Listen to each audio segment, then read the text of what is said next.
buka mikrofon dan bila siap tutup semula insya-Allah. Jadi tanpa melengahkan masa, jadi kita terus kepada program atau kuliah duha kita pada pagi ini untuk tadabbur surah pilihan dan kita dengan segala sukacita kita persilakan Al-Fadil Ustaz Muhammad Nazri Haji Mustaqim untuk menyampaikan tadabbur surah pagi ini. Surah apa Ustaz? Suratul Fil. Al-Fil. Suratul Fil. Okey, kita teruskan untuk kuliah duha kita. Dipersilakan Ustaz. A'udzubillahi minasyaitonirrajim. Bismillahirrahmanirrahim. Alhamdulillah. Salatan wa salaman ala Rasulillah wa ala alihi wa ashabihi ajma'in. Amma ba'd. Assalamualaikum warahmatullahi wabarakatuh. Rabbi syrah li sadri wa yassir li amri wahlul 'uqdatam min lisani yafqahu qawli. Subhanaka la ilma lana illa ma 'allamtana innaka antal alimul hakim. Rabbi yassir wa la tu'assir, Rabbi tammim bil khair ya arhamar rahimin. Bismillahirrahmanirrahim. Alam tara kaifa fa'ala rabbuka bi ashabil fil? Alam yaj'al kaidahum fi tadlil wa arsala 'alaihim tayran ababil tarmihim bihijaratin min sijil faja'alahum ka'asfim ma'kul. Sadaqallahul azim. Minggu yang lalu kita sudah pun tahu apa berlaku pada ayat yang pertama. Alam tara kaifa fa'ala rabbuka bi ashabil fil. Allah suruh kita lihat, ambil tahu. Dan tara itu dalam bentuk mufrad, satu orang, sedangkan yang memerhati, yang melihat peristiwa itu musyrikin Mekah. Mereka dapat menyaksikan benda itu secara live, apa yang berlaku. Malah waktu itu Mekah tak ada sebarang tentera yang mengawal, menjaga kota suci itu dari ancaman Abrahah. Mereka masing-masing lari ke ke gunung-gunung berhampiran untuk menyelamatkan diri. Dan Abrahah sudah sampai ke Wadi Muhassir. Sini Kaabah Mekah. Mereka dah sampai di sini, Wadi Muhassir. So penduduk Mekah ni melarikan diri ke bukit-bukit sekitar. Kaabah dan kota Mekah kosong. Dan rupanya Allah nak bagi tahu bahawa setiap daripada kamu, setiap individu tahu benda tu pernah berlaku. Lam tara kaifa fa'ala rabbuka bi ashabil fil. Dan kan minggu lepas saya tinggalkan satu soalan. Kenapa Abrahah dihancurkan sedangkan dia hanya datang, tu nak nak menghancurkan fizikal Kaabah. Sedangkan kafir Quraisy sudah lama menoda kesucian rumah Allah tu dengan digantung berhala-berhala. Kan soalan minggu lepas, kenapa Abrahah yang datang nak menghancurkan Kaabah, Allah musnahkan dia, sedangkan dosa syirik zaman berzaman yang dilakukan oleh Arab waktu itu tiada tindakan. Sedangkan kalau ikut level of dosa syirik pada Allah tu dosa yang tak terampun. Syirik pada Allah dosa yang tak terampun. So antara logik yang kita boleh lihat ialah pertama, Kaabah menjadi hudan, hidayah dan panduan buat manusia. Hidayah dan panduan buat manusia. Dan kalau hidayah dan panduan itu dihancurkan, maka manusia tak ada harapan. Manusia akan hilang harapan untuk mengenal Tuhan, untuk menyembah dan mengenal Tuhan. Sebab tu tindakan Abraha itu Allah Subhanahu Wa Taala cegah supaya tidak berlaku. Itu yang pertama. Yang kedua, kerana Nabi ada bersama mereka. Kerana Nabi bakal bersama dengan Arab Quraisy. Bukankah yang mengetuai Kaabah pada waktu itu yang menjadi pimpinan utama Mekah pada waktu itu adalah Abdul Muttalib. Dan dari Abdul Muttalib ini akan lahirnya Abdullah. Dan dari Abdullah itu akan lahirnya Muhammad sallallahu alaihi wasallam. Kerana Nabi ada bersama mereka, maka Allah pelihara kota suci itu. Bayangkan tuan-puan, Nabi bersama kita. Nabi bersama kita. Macam mana tu Ustaz? Nabi bersama kita. Itu kan Habib-Habib tu yang declare yang kata Nabi datang dalam majlis kami. No. Nabi bersama kita, Allah yang sebut dalam surah Hujurat. Kan kita dah lalui. Wa'lamu anna fikum Rasulullah. Dan ketahuilah bahawa dalam kalangan kamu ada Rasulullah. Ada remnants, ada tinggalannya, ada sunnah Nabi. Itu maksud Nabi bersama dengan kita. Lau yuti'ukum, kalau Nabi ikut kebanyakan daripada apa yang kamu nak. La'anitum, pasti kamu akan mengalami kesukaran. Lakinnallaha habbaba ilaikumul iman, akan tetapi Allah nak kamu dekat, mencintai iman dan dihiasi hati-hati kamu dan menjadikan kamu benci kepada kekufuran dan fasik dan isyan. So kalau kita hidup dengan sunnah Nabi, maka secara tak langsung kita layak untuk dipelihara. Kalau Allah boleh pelihara Kaabah kerana Nabi bakal lahir di situ, maka sudah tentu Allah, Tuhan yang sama, memelihara kita kerana kita menghidupkan sunnah baginda. Itu antara perkara yang kita boleh lihat. Allah boleh hancurkan Abraha. Sedangkan dosa syirik itu sebenarnya lebih tinggi. Tapi kerana Nabi bakal bersama dengan mereka, maka Allah pelihara tempat tersebut. So, alam yaj'al kaidahum fi tadlil. Tara fi'il mudhari' kan berkali-kali kita boleh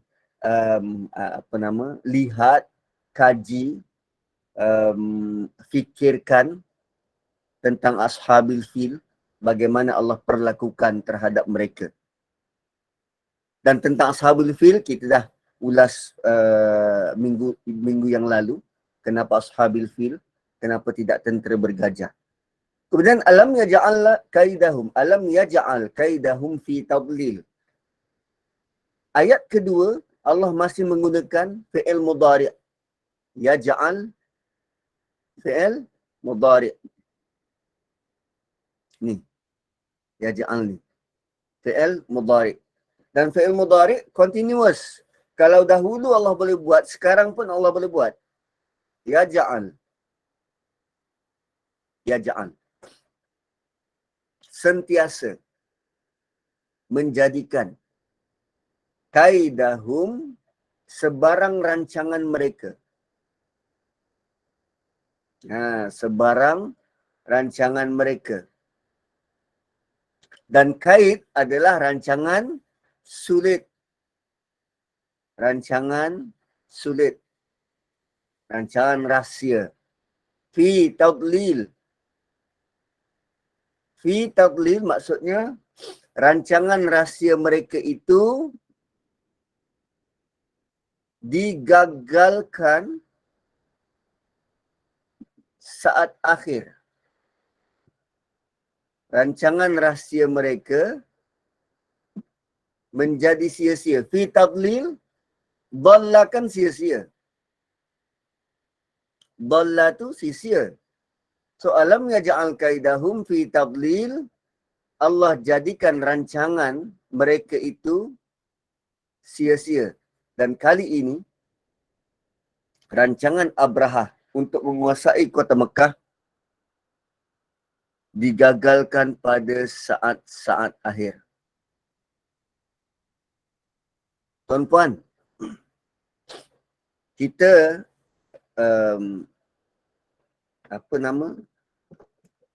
kadang terlalu rungsingkan, wajar rungsingkan, tapi bila dah sampai keterlaluan, dia dah jadi penyakit. Rungsingkan apa? Peristiwa akhir zaman, kedatangan Dajjal, teori konspirasi, semuanya dikaitkan, dibabitkan dengan Dajjal.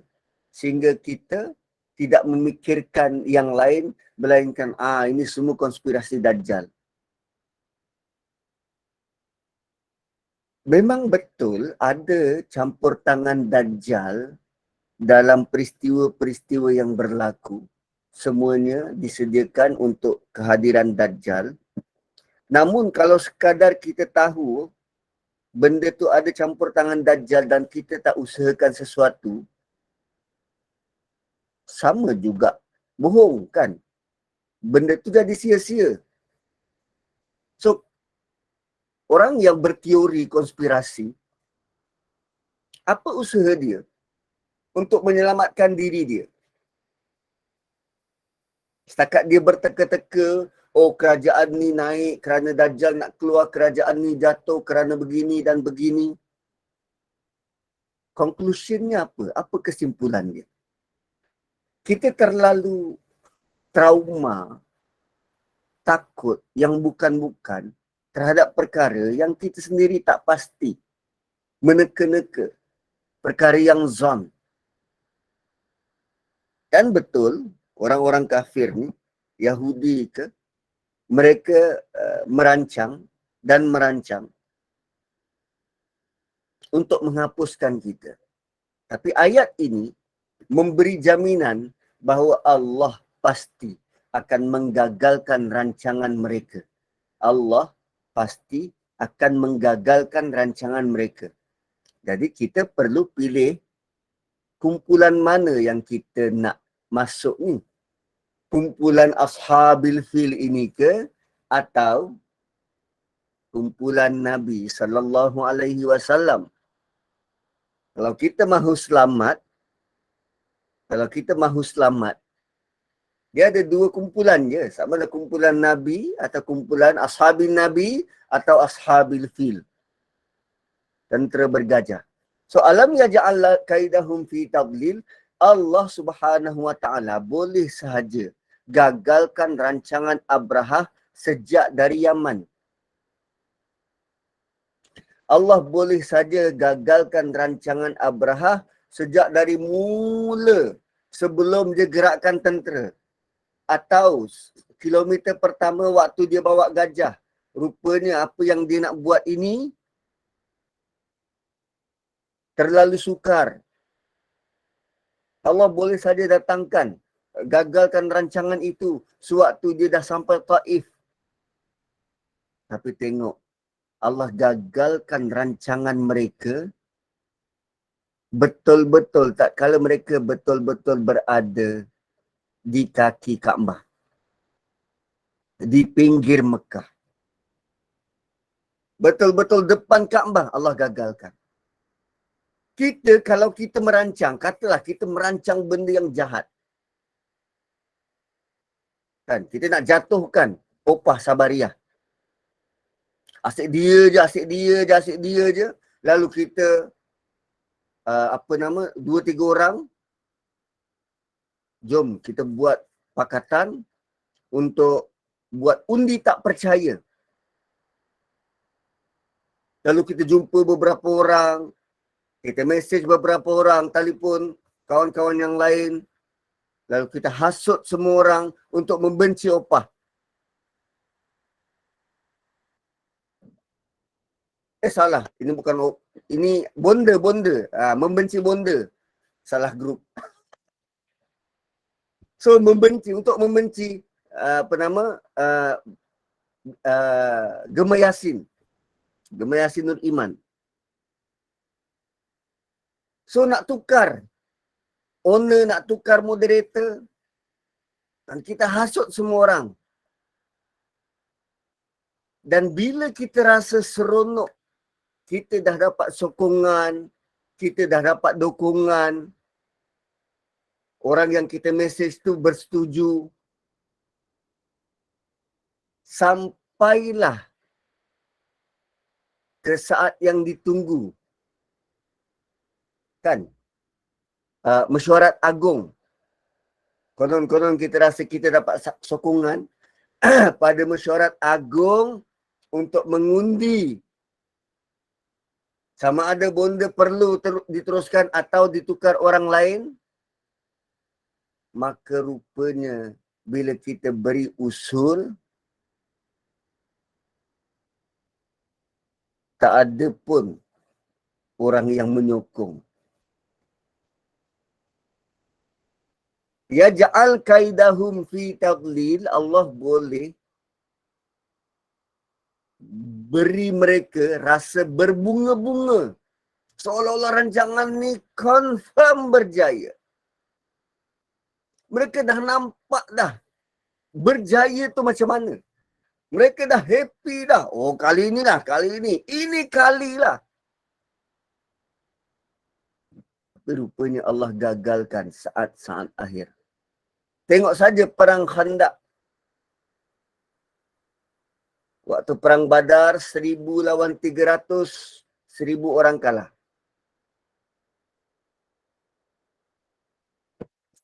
Waktu perang Uhud, mereka belajar dari perang Badar. Oh, 1,000 tak memadai. Kita hantar 3,000. 3,000. Lawan 700. Ternyata 3,000 orang menang. Dan bila dilihat, numbers matter. Bilangan itu akan memberi impak kejayaan. Hantar 1,000 kalah. Hantar 3,000 menang. Ini kalilah. Kita benar-benar kempen pada seluruh Jazirah Arab, kabilah-kabilah yang terdekat, untuk mereka menyumbang tenaga, hantar tentera masing-masing, kita hantar 10,000. Once and for all, 10,000. Pergi ganyang tu Madinah. Hapuskan Muhammad dan dia punya pengikut.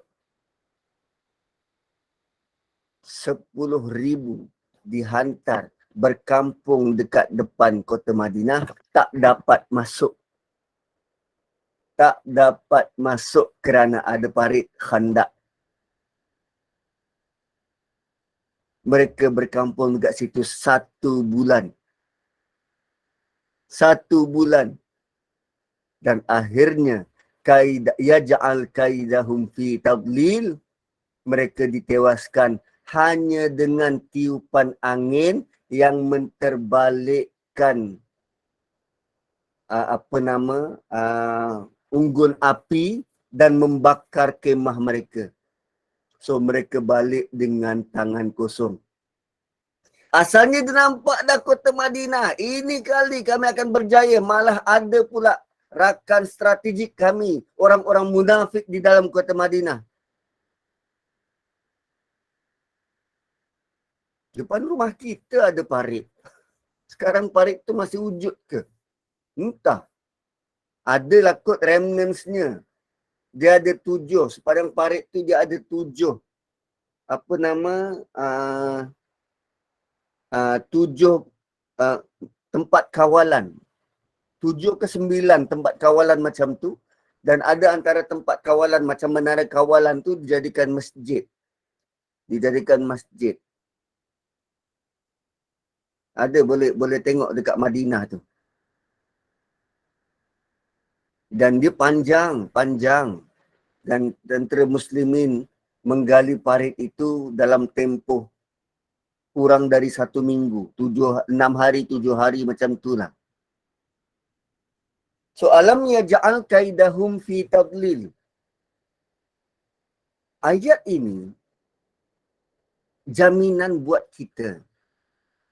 Kalau kita firm, kekal beriman dengan Nabi, dengan Allah dan rukun iman yang lain, Allah pasti akan melindungi dan memelihara kita daripada sebarang rancangan jahat. Dari sebarang rancangan jahat. Kita nak dibuang kerja ke apa saja, Allah pasti akan lindungi. Alam yaj'al kaidahum fi tadlil. So tak perlu takut dengan kuasa-kuasa besar dunia. Kan kabar-kabar angin yang kata tahun depan minyak nak naik. Benda tentang masa depan bukan kita tahu. So tak perlu takut dengan spekulasi. Dan tuan-puan, spekulasi ni sangat jahat. Sangat jahat. Kan sebelum ni pengusaha ayam kata kami tak boleh nak tampung dah. Harga, kenaikan harga, dedak dan sebagainya. Lalu kami kena naikkan harga ayam. Lepas tu dia ugut kerajaan. Tak nak bagi bekalan ayam. Dan ayam tak ada dekat pasaran 1 minggu. Lalu terpaksa harga ayam naik. Dan bila harga ayam naik, harga telur naik. Harga barangan makanan naik. Dan sekarang harga telur sudah turun. Harga ayam sudah turun. Harga makanan kekal begitu. Jahat. Alam yaj'al kaidahum fi tadlil. Tunggu bubble itu pecah. Tunggu Allah akan jadikan apa yang kamu rancang sia-sia. Kamu tak akan terima. Kamu tak akan dapat kemenangan. Allah akan jadikannya sia-sia. Dalam surah yang lain, wailul lil mutaffifin. Mereka-mereka yang manipulasi. Kecelakaan besar bagi mereka-mereka yang culas dalam timbangan, manipulasi harga.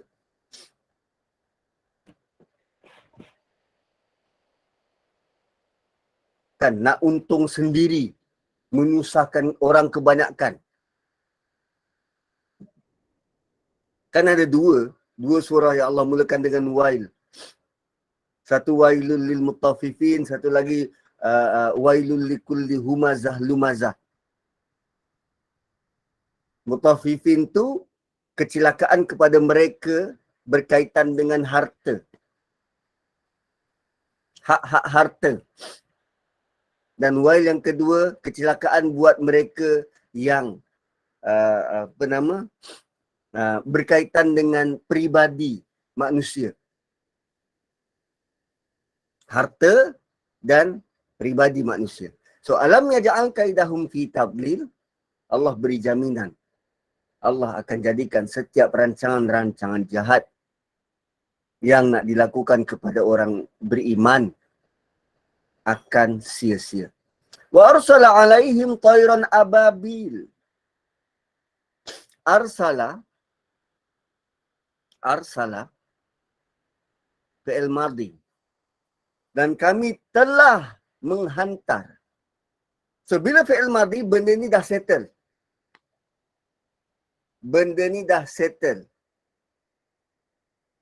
Maksudnya mungkin tak berulang lagi. Benda ni hanya untuk pada waktu itu. Benda ni berlaku hanya untuk waktu itu. So tadi kan Allah kata, kami akan jadikan rancangan jahat mereka sia-sia. Berkali-kali. So boleh jadi tindakan Allah untuk menggagalkan rancangan jahat terhadap agama ini dalam pelbagai bentuk. Yang Allah nak kita buat ialah kekal berlindung di bawah naungan Allah. Kekal menghidupkan sunnah. Jangan risaukan tentang tinggi rendahnya agama. Kerana Allah yang pelihara dan jaga. Kerana Allah pelihara dan jaga. So, wa arsala alaihim tayran ababil. Arsala, kami telah hantar. Alaihim, ke atas mereka. Tayran. Tayran, burung yang pelbagai jenis. Tayran, burung yang pelbagai jenis. Ababil, ababil bukan nama burung tu. Ababil maksudnya berkumpulan, berpasukan-pasukan. Ada kumpulan-kumpulan burung. Layer demi layer. Wave demi wave macam gelombang tu. Ababil. Dan benda ni penting untuk kita faham. Pertama, Allah telah pun hantar. Maksud telah pun hantar, Allah bukan sekadar hantar, Allah nak kita lihat bagaimana ianya berlaku. Allah nak kita lihat apa yang Allah hantar, bagaimana cara Allah hantar. Tadi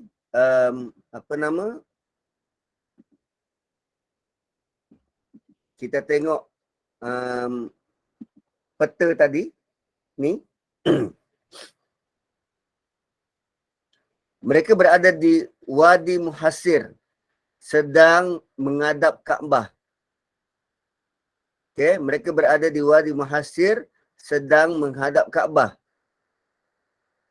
So, cara Allah hantar burung-burung itu, wa arsala alaihim, Allah hantar ke atas mereka. Cara Allah hantar, burung-burung itu datang dari arah belakang. Burung itu datang dari arah belakang. Dari arah belakang. Dan tuan-puan, kalau dalam ilmu ketenteraan,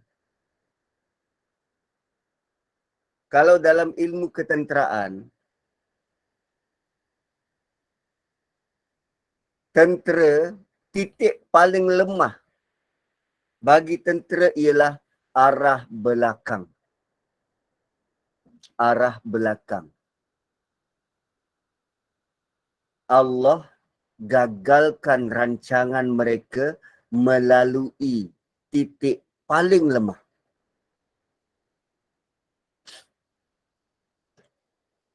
Yes, serang hendak. Allah datangkan burung-burung itu dari arah belakang. Dari arah yang mereka tak sangka-sangka. Arsala alaihim tayra. Dan tentera ini dikenali sebagai tentera gajah. Tentera bergajah. Gajah binatang besar. Gajah binatang paling besar atas darat.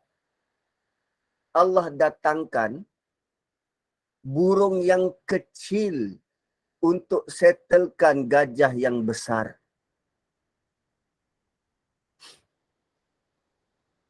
Tak perlu didatangkan ribut taufan, itu overkill. Tak.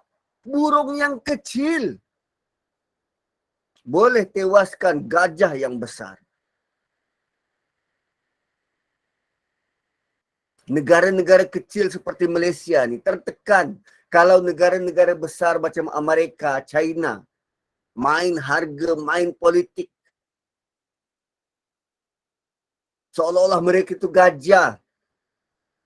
Tapi Allah bagi tahu, Allah boleh hantar burung-burung kecil untuk menewaskan gajah-gajah yang besar itu. Itu memberikan kita sangat confident. Perlunya bergantung pada Allah. Arsala alaihim tayra. Dengan burung yang kecil boleh menewaskan pasukan bergajah yang lebih besar. Dan ada soalan tu, burung-burung itu adakah malaikat? Tayran, burung, bukan malaikat. Tayran ni burung. Kalau malaikat, Allah sebut warsala alaihim malaikah. Tapi burung, memang burung. Tak ada malaikat tak menjelma jadi burung. Tak, bukan buruk, bukan. Burung. Tayran pula pelbagai jenis burung. Pipit ke, merpati ke, layang-layang ke, tayran. Pelbagai jenis burung. Dan burung-burung ini datang berpasukan. Bukan seekor, bukan 2 ekor, berpasukan. Berpasukan. Dan dari kalimah ababil ini kita perlu perhati sungguh-sungguh. Saya sebut tadi antara negara-negara kuasa besar dunia, China, UK, US, Rusia. Dan mereka ini sedang memporak-porandakan dengan kuasa politik mereka pasaran,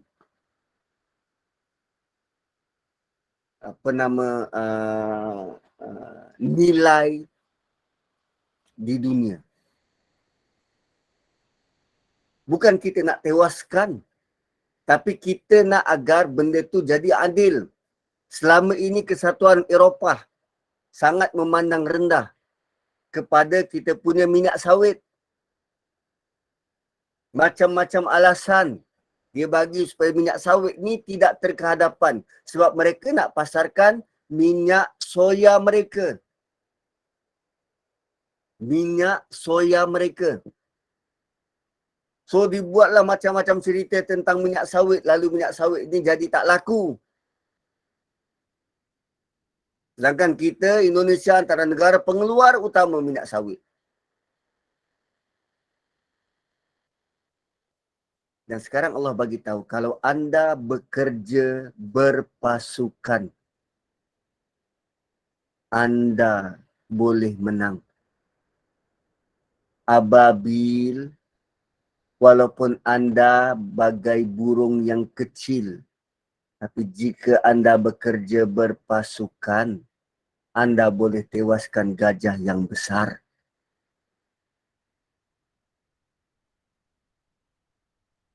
Sekali Allah bagi contoh, berulang kali kita boleh belajar. Kita kena bekerja berpasukan. Dan kerja berpasukan tu dalam bentuk relentless. Dalam bentuk bertubi-tubi. Konsisten. Bukan sekali buat, berkali-kali. Burung yang kecil datang beramai-ramai tapi dalam bentuk wave, gelombang. Jangan sangka sekali kita buat bantahan cukup. Tak, konsisten. Betul, konsisten. Wa arsala alaihim tayran ababil. Di dalam bentuk wave demi wave. Kita perlu ada strategi. Kita perlu ada plan. Walaupun kita kecil. Kan, jangan pandang GNI ini hanya sekadar grup 100-200 orang yang baca Yasin di Ustaz. Kami bukan ada apa-apa pun. No. Gabungan NGO ni buat gerakan. Gerakan supaya masyarakat nak kenal Quran, buat desakan, demi desakan, demi desakan. Dan akhirnya sebuah kerajaan boleh goyang dengan desakan yang konsisten begini. Arsalah alaihim tayran ababil. Begitulah yang dilakukan oleh grup-grup yang lain. Pelobi-pelobi barat. Diorang bukan ramai pun. Ni yang pendukung LGBT ni bukannya ramai pun. Tapi mereka boleh bawa tema itu masuk dalam filem. Sekarang Korea pun dah masuk. Lesbian dan gay. Sebab mereka guna taktik yang sama. Sedangkan mereka di pihak ashabil fil. Thor pun dah ada LGBT. Apa kaitan Thor dengan LGBT? Tapi dia masukkan juga. Sedangkan mereka berada di pihak ashabil fil. Kita berada di pihak alamnya ja'al kaidahum fi tadlil. Allah boleh jadikan rancangan jahat mereka itu sia-sia. Tinggal lagi bagaimana teamwork kita bergerak. Adakah kita bergerak berpasukan bersama-sama seperti mana Tayran Ababil? Atau kita individu? Seorang pergi, yang lain menikus kat belakang. Yang kena nanti orang tu. Kita kena bergerak berpasukan. Tanpa kira apa pun latar kita. Jangan kisah kita besar ke kecil. Kerana sekecil burung itu, Kaabah terpelihara. Bayangkan tuan-puan, dengan usaha kecil kita ini, Allah jadikan ia menjadi sebab agama ini terpelihara.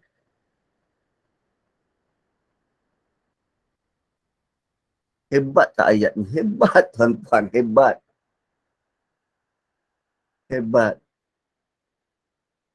So jangan pernah kira, saya tak ada apalah Ustaz. Siapalah saya ni? Siapalah nak dengar? Bukankah Allah Maha mendengar?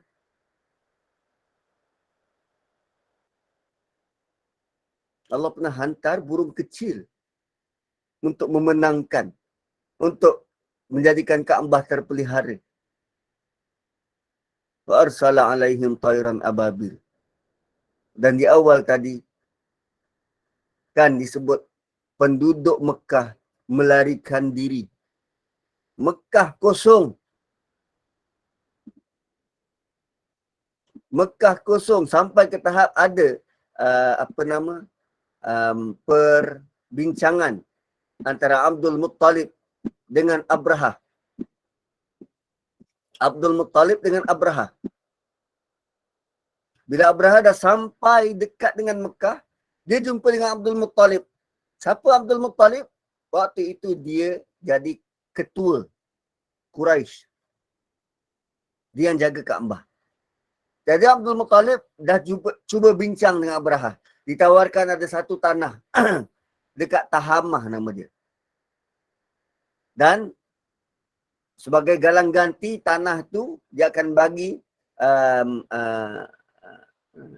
bagi contribution bulanan ke tahunan ke hasil dia 1/3 daripada hasil tu dia akan bagi pada Abraha. Tapi Abraha tak nak. Tak mau berdamai. Dia nak tunjuk juga yang dia berkuasa. 60,000 kot, 60,000. Khandak 10,000, begitu pun sahabat dah takut. Khawatir gila sampai macam-macam dia bagi alasan pada Nabi. Rumah kami terdedah. Macam mana kami nak jaga rumah? Sedangkan kalau Madinah waktu itu tumbang, kita tak dapat rasa nilai iman dan Islam ni. 10,000 lawan 3,000 waktu Khandak. Ini 60,000. So akhirnya Abdul Muttalib dia pergi jumpa balik Abraha. Dia kata macam ni. Engkau dah ambil unta aku, kembalikanlah. Sebelum tu, on the way, Abraha nak datang tu, Dia pergi rampas apa sahaja yang ada sepanjang perjalanan dia. Termasuk unta Abdul Muttalib. So Abdul Muttalib datang jumpa Abraha, dia nak minta balik unta dia. Dia nak minta balik. Lalu Abraha jadi hairan. Dia kata, kami datang nak runtuhkan Kaabah. Asal kau kisah sangat dengan 200 ekor unta kau ni? Kan? Sedangkan kau punya agama, kau punya Kaabah tu, yang kau puja tu kau lupakan. Kau lebih kisah unta kau. Lalu Abdul Muttalib kata, saya ni tuan unta. Tapi Kaabah tu dia ada tuan dia sendiri. So Abraha tanya lagi. So kalau macam tu bolehlah kami serang. Kau tak halang. Abdul Muttalib jawab, itu adalah urusan tuan dengan tuan punya Kaabah itu sendiri. So tuan-puan, seluruh rancangan jahat yang dikepalai oleh iblis dan syaitan untuk menyesatkan dan memesong manusia dalam apa jua cara dan segi. Jika kita berada di pihak Allah, selamanya rancangan itu akan sia-sia. Kerana iblis dan syaitan bukan hanya berhadapan dengan kita, tapi dia berhadapan dengan pemilik kita. Tinggal lagi adakah kita menempatkan diri di bawah naungan pemeliharaan Allah Subhanahu wa taala.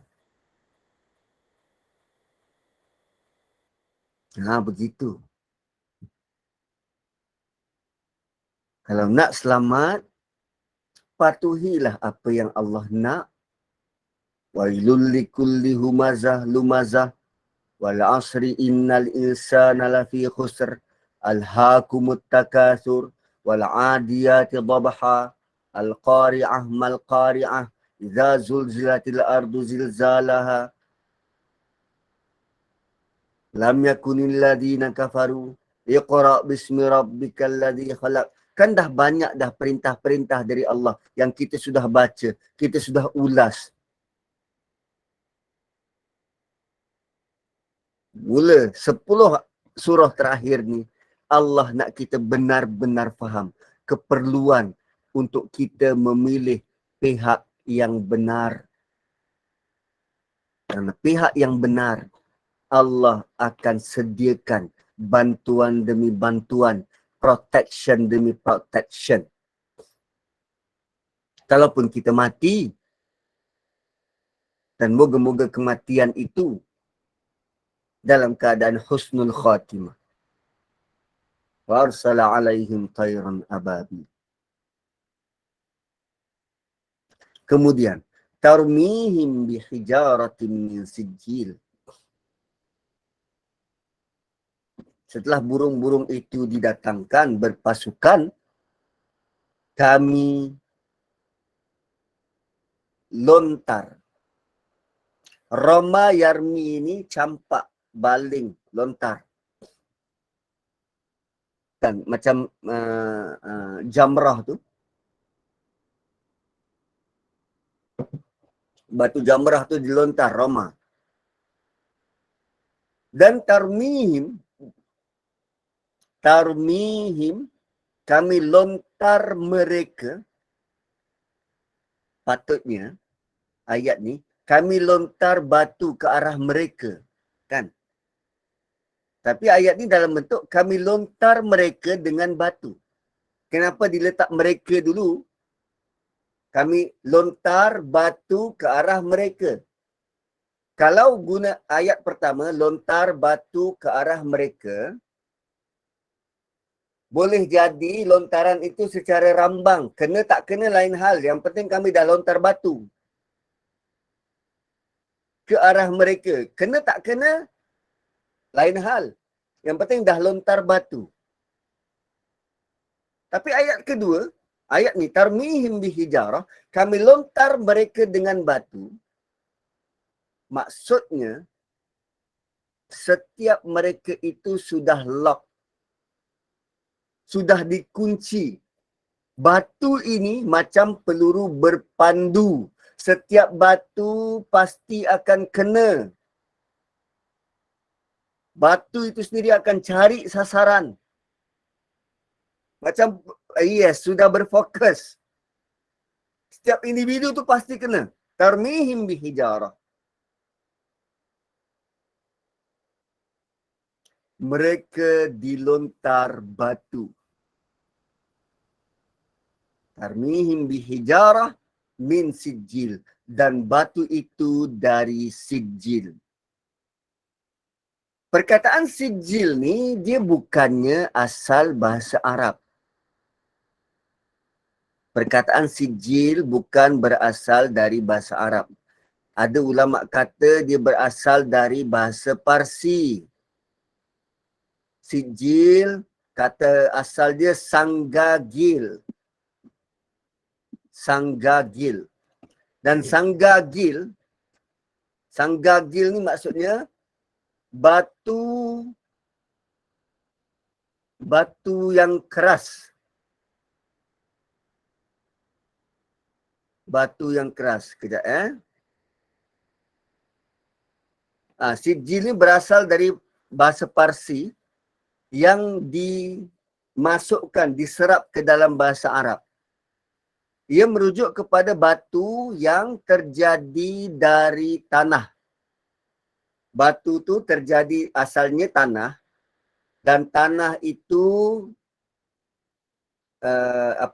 dia terbentuk kerana basah.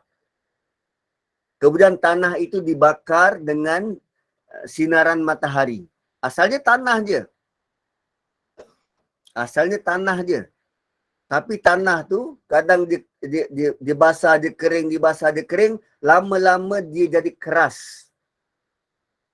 Lama-lama dia jadi keras. Dan dari perkataan sijil ni, Allah nak bagi tahu, Allah boleh hancurkan siapa sahaja, walaupun bahan yang Allah guna untuk jadi senjata itu asalnya lemah. Tapi Allah boleh jadikan dia menghancurkan benda yang lebih kuat dan lebih besar.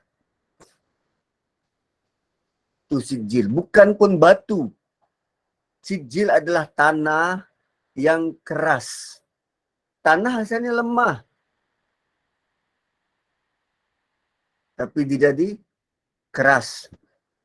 Dan ada pendapat yang kata, sijil ni batu dari neraka.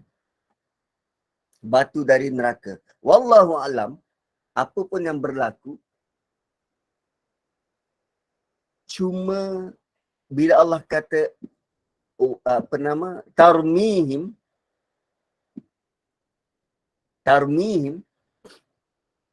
dia bentuk present tense. Maksudnya perkara tu boleh berlaku berulang-ulang. Berulang-ulang. Sama ada berulang-ulang tu dalam bentuk dulu sejarah itu berlaku, sekarang pun boleh berlaku, ataupun tarmihim, burung itu berulang-ulang melontar. Satu orang manusia, satu orang tentera mungkin dilontar berkali-kali, bertubi-tubi. Sebelum tu, tuan-puan, pernah tengok burung? Sekejap saya tunjuk gambar burung. Tanah merah ni burung banyak ni terbang ke halaman. Dekat tanah merah banyak burung. Okey. Banyak ni macam-macam burung tu. Tengok buka pisang saya tanam kan dia makan, bagi dia makan je. Tengok dia terbang. Okey, ini burung. Sekarang nak tanya, macam mana burung melempar?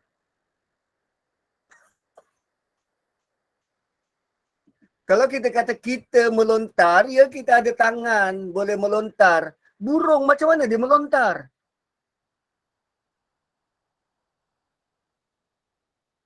Pakai mulut lah. Pakai mulut. Big, ya, dia punya big tu Ustaz. Apa tu? Dengan dia punya paruh dia tu, guna paruh. Ha, Melontar macam tu. ha. Tangan, tak ada tangan. Mana ada tangan? Macam mana Ha. burung melontar? Tapi Allah guna perkataan tu tarmihim. Lontar lain, lepaskan lain. Betul. Dengan mulut. Dengan mulut. Kita boleh melontar pakai mulut? Tak boleh. Itu lepaskan. Allah guna perkataan melontar. Yes. Kalau setakat melepaskan, dia tak ada. Dia tak driven by force. Dia tak ada kekuatan. Tapi tarmihim, dia bermaksud membaling tu berkali-kali, dan Roma Yarmi tu, lontaran tu satu tepat dan dia daripada jauh. Tarmi ni, batu yang dibaling, tanah yang dibaling tu, dari jarak yang jauh, bukan baling yang biasa.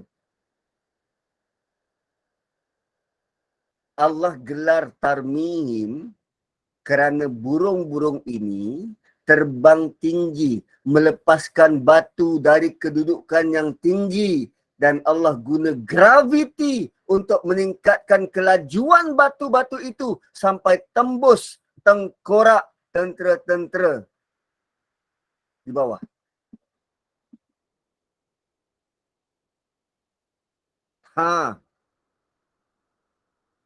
Burung itu tidaklah melontar. Kadang kata-kata kita ini, tulisan kita mungkin, sedekah kita mungkin, kita pandang tak ada nilai signifikan. Aku tak mampu. Burung tak mampu nak melontar. Tapi kerana apa yang kita buat, Allah jadikan apa yang kita buat itu berimpak tinggi. Allah guna sunnatullah, graviti, untuk jadikan batu-batu itu menjunam, tembus tengkorak.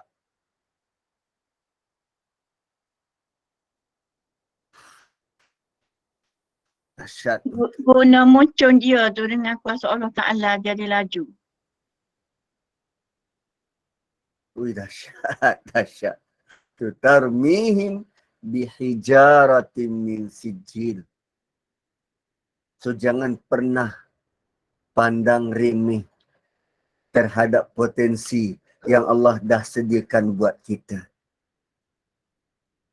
Jangan pernah rasa, aku tak ada apa dah.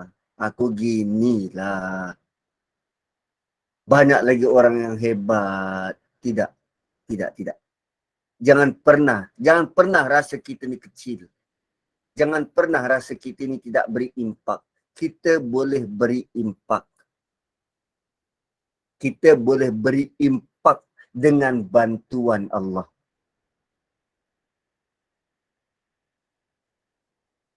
Wow. Dan dimensi lain, betul, Sharifah Hafriza, jangan perkecilkan orang. Dia mungkin kita nampak kecil. Tapi kerana dia beriman, di belakangnya ada Allah Subhanahu Wa Ta'ala yang boleh bantu bila-bila masa. Tarmihim bihijaratin min sijil. Dan kita tutup.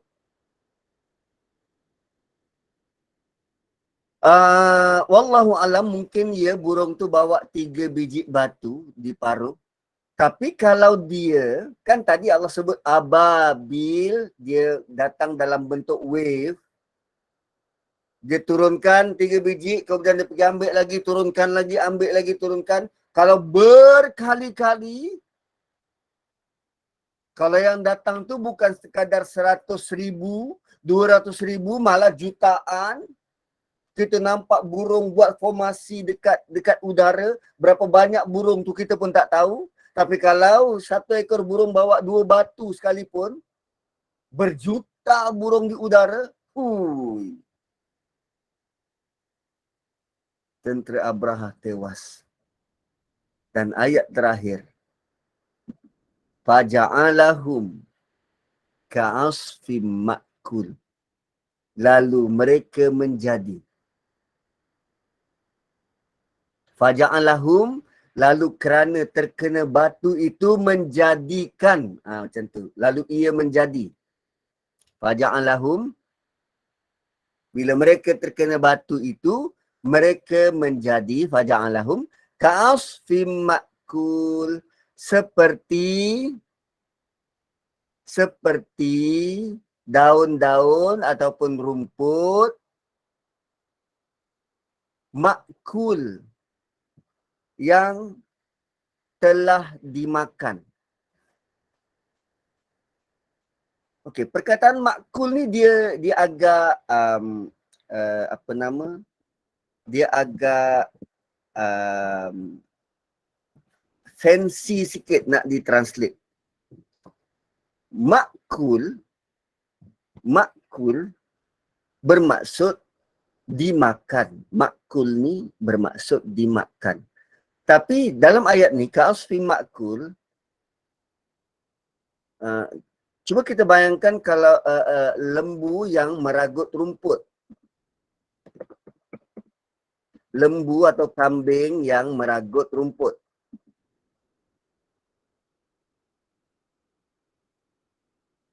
Okey, lembu atau kambing yang meragut rumput. Kejap. Ini lembu korban pula dia tunjuk. Lembu meragut.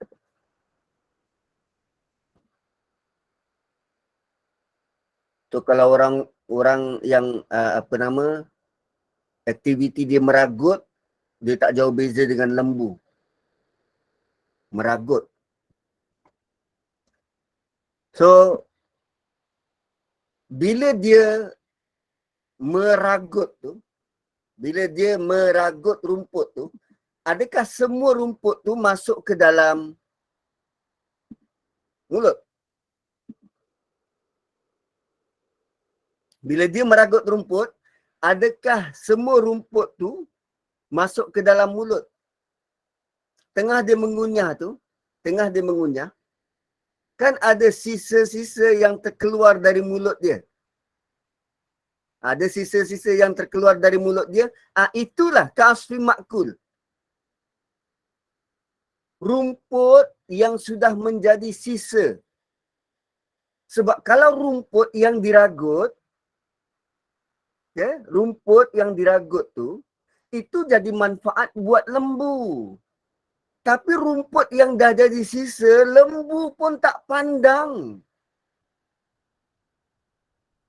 Lembu dia takkan jilat mana sisa tadi tu, jilat balik. Tak. Lembu pun tak pandang, kambing pun tak pandang sisa. Lembu lebih rela pergi cari rumput yang masih segar untuk diragut. Tu ka'asfi makul.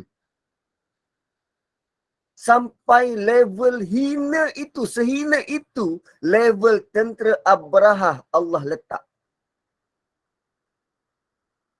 Dia bukan jadi sisa makanan. Kita kalau makan ada sisa, kita bagi ayam, ayam dapat manfaat. Ini sisa yang dimakan oleh binatang ternak. Siapa yang nak makan? Binatang ternak pun tak makan sebab binatang ternak ada level paling rendah dalam rantaian pemakanan.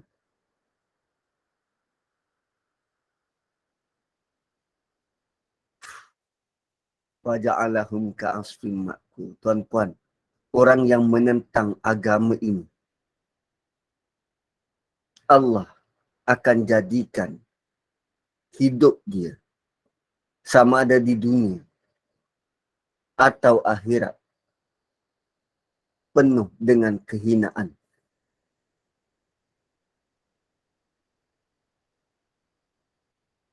Penuh dengan kehinaan. So, Ustaz, bolehkah kita gunakan surah Fil ini untuk masa-masa kecemasan, mohon bantuan Allah untuk menyelamatkan diri dari bahaya yang mengancam nyawa? Kalau kita tahu bahaya itu mengancam nyawa, bukan guna Al-Quran, pergi menyelamatkan diri, lari. Itu tindakan yang pertama. Yang kedua, surah ini bukan digunakan sebagai tangkal. Baca surah ini, bahaya akan menepi begitu. Tidak. Surah ini kita baca dengan faham bahawa kita perlu jadi hamba Allah. Kita perlu berada di bawah naungan perlindungan Allah. Kita perlu berada di pihak Allah Subhanahu Wa Taala.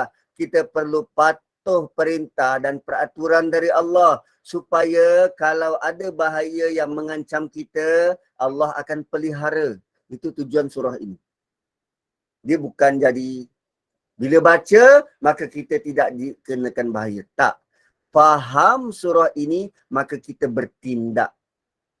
Surah ini juga kita bekerja sebagai satu pasukan, teamwork, masing-masing tahu peranan, tidak merasa yang kita ini lemah, tak berdaya, yang kita ini tak berguna lalu mengharapkan bantuan orang. Tak, usaha. Nak mengamalkan surah ini perlu yakin yang apa kita buat untuk capai redha Allah. Jangan ada perasaan-perasaan sehingga kita boleh mengutuk saudara kita. Kan surah sebelum, wailul likulli humazah lumazah. Kalau kita duk bawa mulut, jaja keburukan orang, macam mana nak buat teamwork? Macam mana nak buat teamwork? Kalau kita tak cuba menyantuni, mesra pada manusia lain, macam mana? Macam mana kita nak buat teamwork? Macam mana nak jadi tayran ababil?